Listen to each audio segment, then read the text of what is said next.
Chill. Go to the sidewalk now. Go to the sidewalk now. You want to go with him? Go to the sidewalk now. Okay.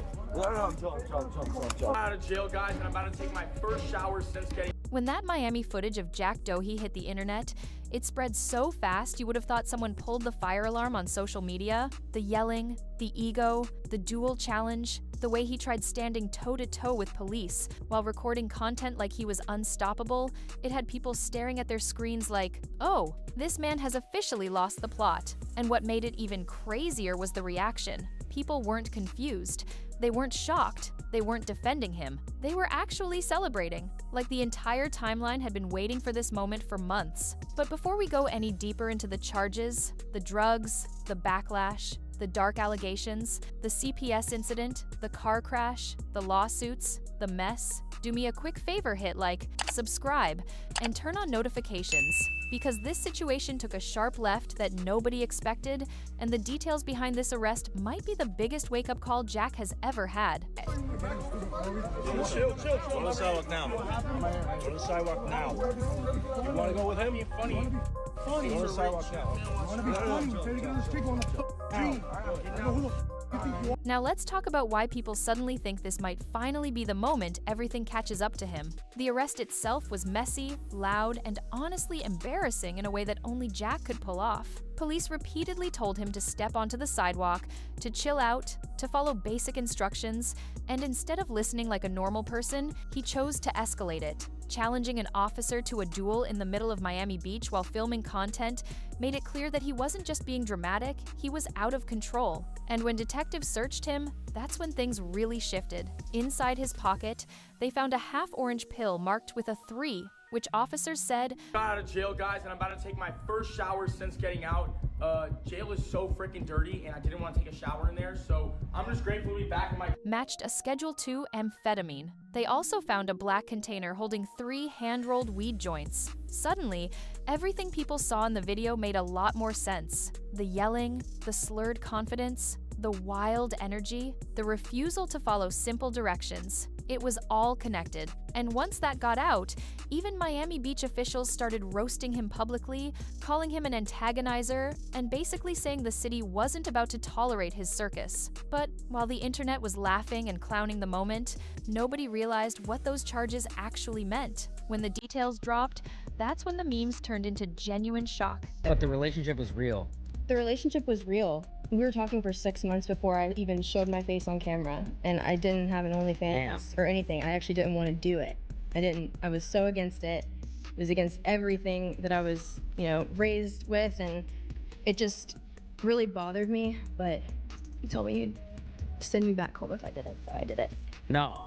Because Jack didn't walk away with a slap on the wrist, he walked away with 1 felony and 2 misdemeanors. And in Florida, that felony alone can carry up to 5 years. Add the misdemeanors, and technically it can reach 7 years if everything hits the worst possible scenario. So when he walked out of jail hours later, smiling for the cameras, bragging on TikTok about taking his first shower at home, acting like he had survived a life sentence, people weren't impressed. They were looking at the paperwork, the charges, the legal breakdown, and realizing this was not funny anymore. This wasn't, haha, Jack being chaotic again. This was a real case, a real felony, real consequences. And honestly, the internet reacted the way it did because this didn't happen in a vacuum. This was months, maybe years of behavior escalating without any accountability.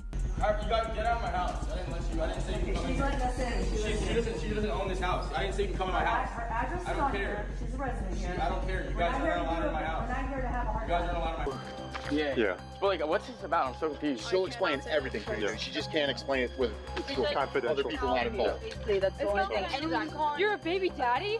You have a kid? The McKinley situation alone had people calling Jack the biggest walking red flag online. He didn't just date her, he married her live, with thousands of people watching, and then brought up a prenup in front of her father that basically said she would get nothing, and he would take 100% of her OnlyFans income. Her dad reportedly cried. That moment became one of the coldest things people had seen from him. But it got even worse when McKinley spoke out. She said she never wanted to do OnlyFans. She said Jack pressured her, manipulated her, told her that if she refused, she could go back home. She claimed he controlled every dollar she made and used her for views and money. That alone destroyed whatever was left of his fun, chaotic influencer image. And when she tried leaving, she had to call the police just to retrieve her belongings, because Jack was yelling at officers, telling them they weren't allowed inside his house.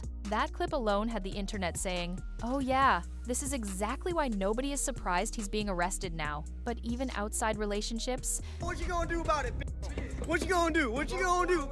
Yeah, you think of the Island Boys, bro. You a bitch. You a bitch, bro. Hop in your whip, you ain't gonna do shit. Get back in your car, boy. No security is crazy, too. I can really take this from you right now and you wouldn't do anything about it. Jack's behavior in public has only fueled the fire. Every time someone approaches him with the same energy he dishes out, he instantly hides behind his security, sprinting behind bodyguards like it's second nature. People made entire compilations mocking how often he ducked behind them. And what made it worse was that whenever he ended up alone, like at that gas station, people pressed him instantly. They took things out of his car. They laughed in his face. They told him he wouldn't do anything without his security, and the truth? He didn't. Moments like that showed exactly why he acts the way he does on camera, because he knows he's protected. And because of that, the second he wasn't protected in Miami, everything fell apart. Then came Natalie Reynolds with the kind of allegations that make the internet freeze. She accused Jack of pushing underage girls toward OnlyFans. She tweeted that he waited for a 17-year-old to turn 18 so he could get her drunk on a yacht and force her into signing a contract. Whether true or not, the accusations spread instantly. Screenshots, retweets. Whoa! Whoa! No! No! No! Holy sh... Holy... Oh, Michael. Are you okay? Holy... What are you talking to, dog? I'm just saying, y'all say just walk. Just walk. Oh! Oh, no, stop. Commentary, it flooded the timeline. Even people who had never heard of Jack Doherty before were suddenly aware of his name, and not for anything positive. Jack denied everything, but once an allegation like that hits the internet, it doesn't fade quietly. It sticks to someone, especially someone who already had a reputation for crossing lines. And then, like a predictable disaster, came the McLaren crash. Jack was live streaming while driving a $200,000 car in the rain, not paying attention, trying to entertain his chat instead of watching the road. The moment the car slammed, viewers watched it in real time. His cameraman was hurt, the car was totaled, and Kick immediately banned him. It was one of those moments where people didn't laugh, they cringed. They stared at the screen wondering how someone could be that careless with their own life, their friend's safety, and a luxury car he didn't even own outright. And instead of taking accountability, Jack brushed it off like it was part of the show. But nothing, and I mean nothing, shocked people more than the CPS incident. Jack was live streaming like it was any other night, when suddenly a CPS agent and 2 officers knocked on his door. They told him someone had filed a report using his name. Jack stared at them confused, insisting he didn't have a kid. The agent said she legally had to speak to him to close the case. He stepped off camera while thousands of viewers stared, frozen, trying to figure out if what they were watching was real or staged. If it was real, someone filed a false report, which is a serious crime. If it was fake, then Jack used CPS and police for content, which is even worse in a different way. Either way, after that incident, the internet stopped giving him excuses. It solidified the idea that chaos follows him everywhere because he either creates it or attracts it. Which brings us right back to his arrest. Jack walked out smiling, joking, posting on TikTok like nothing happened, but the reality is completely different. He's facing a felony. He's facing real jail time. He's facing a possible future where 7 years isn't just a meme, it's a courtroom decision. And people online are watching closely because for the first time, the consequences might actually be larger than his ego. The internet is loud, but the legal system is louder. And with everything that's been piling up around him, stories, allegations, lawsuits, crashes, arrests, CPS visits, it's not hard to imagine that something eventually had to snap. As things move forward, Jack can pretend that everything is fine, that he's untouchable, that he's above consequences. But the truth is simple. This isn't content. It's a case. And depending on how it plays out,